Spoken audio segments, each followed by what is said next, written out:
영화공장 배드테이스트. 오늘 이 시간은 최신 영화 소식을 전달해드리는 위클리 리포트 시간입니다.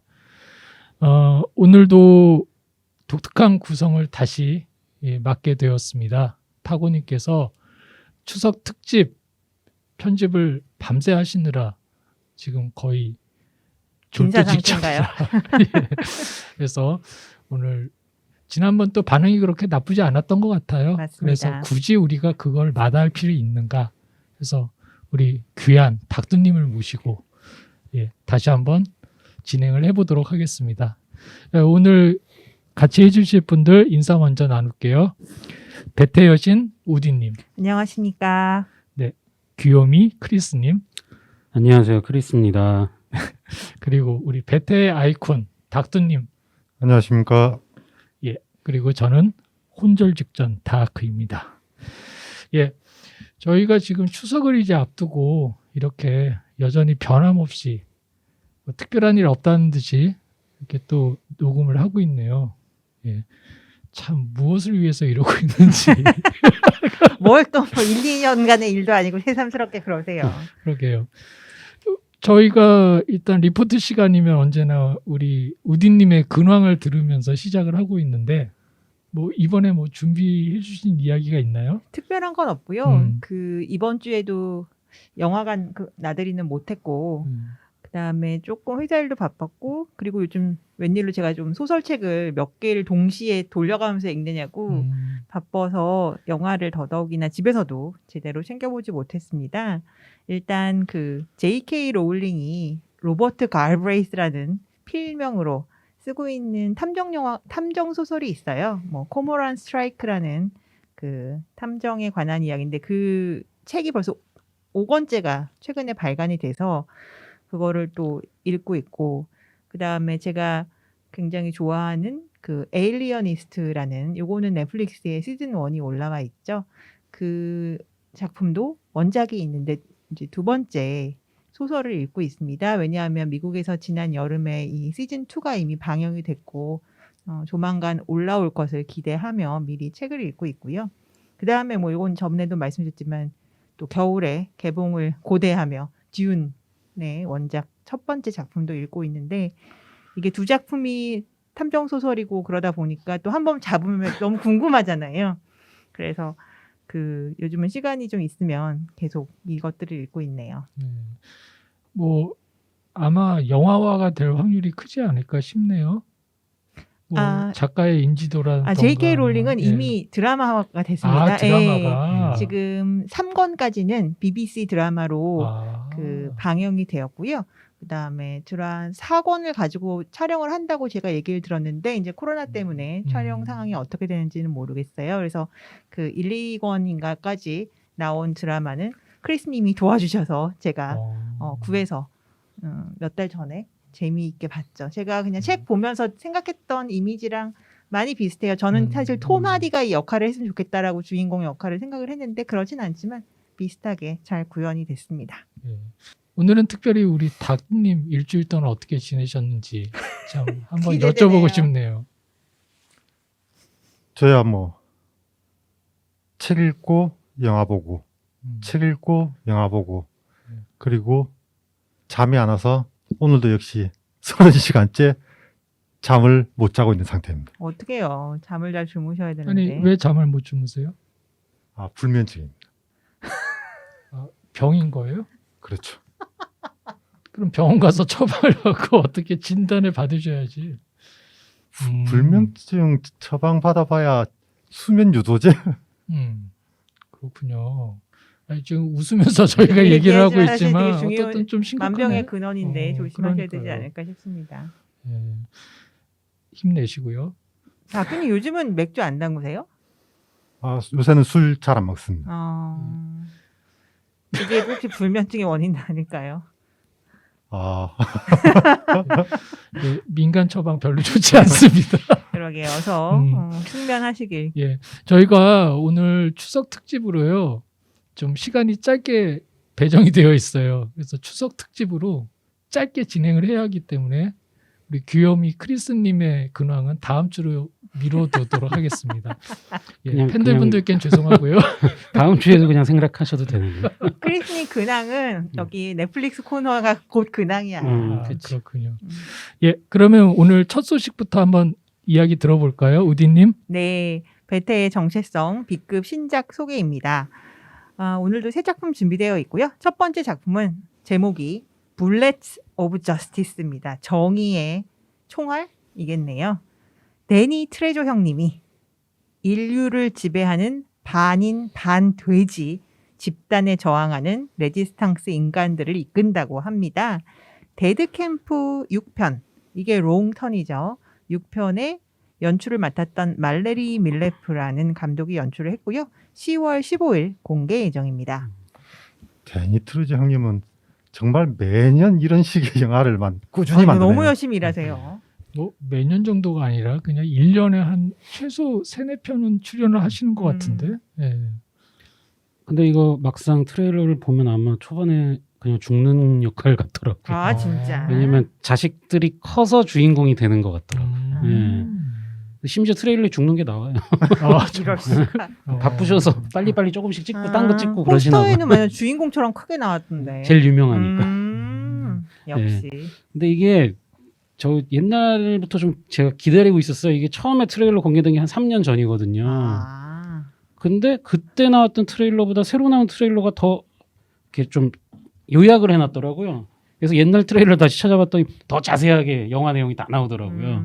근데 이게 지난번 부천 판타스틱 영화제 때 이게 그 출품이라 그래야 되나? 하여튼 거기 목록이 있었거든요. 그래서 되게 보고 싶어가지고 그 예매 사이트 열리자마자 한 30분 있다 들어갔는데 매진이 됐더라고요. 그래서 못 봤는데 드디어 공개가 되네요. 그러면은 완성된 영화가 이미 한번 상영들은 했었다는 말씀인 건가요? 아마 그런 영화제 같은 데만 영화제에서? 그런 것 같아요. 그래서 IMDb 평점도 나오긴 나왔거든요. 아. 6.1인데 뭐 괜찮은 것 같더라고요. 보면은 그 이제 3차 세계 대전 이후에 이제 미국 정부가 인간하고 돼지를 교배시켜서 슈퍼 솔저를 만들었거든요. 근데 이제 걔네가 사람들을 이제 잡아먹게 되는 이제 그렇게 되면서 이제 인간들하고 싸우는 내용인데 보다 보면은 되게 잔인하고 약간 선정성도 있는 것 같고 뭐 하여튼 재밌을 것 같아요. 높을 예. 것 같습니다. 보다 보면 제일 궁금한 게 여자 주인공이 코수염을 달고 나와서 도대체 저건 왜 그럴까? 그 영화를 봐야 할 것 같은데. 예. 그래서 보면서 이거 약간 그 비디오 게임 중에 듀크 뉴캠이라고 있는데 거기서 좀 설정을 조금씩 따온 것 같기도 해요. 뭐 제트팩 달고 나는 장면도 있고 뭐 그 돌연변이 돼지도 그 게임에서 나오거든요. 그래서 약간 그런 느낌이 나는데 역시나 유튜브 보니까 리플에도 듀크 뉴캠 생각 많이 나는데 뭐 이런 얘기도 있고 그러더라고요. 최근에 텍사스에서 멧돼지 떼를 잡기 위해서 헬기로 멧돼지를 사살하는 걸 허가했다고 하더라고요. 멧돼지 유전자와 결합을 했으면 정말 산만한 괴물이 나올 건데. 그리고 사람들이 이게 저거 혹시 비유한 거 아니냐? 경찰을 이제 미국에서 피그라고 이제 많이 부르잖아요. 그래서 경찰 약간 비하하는 목적으로 만든 영화 아니냐 이제 사람들이 또 그런 리플을 많이 달았더라고요.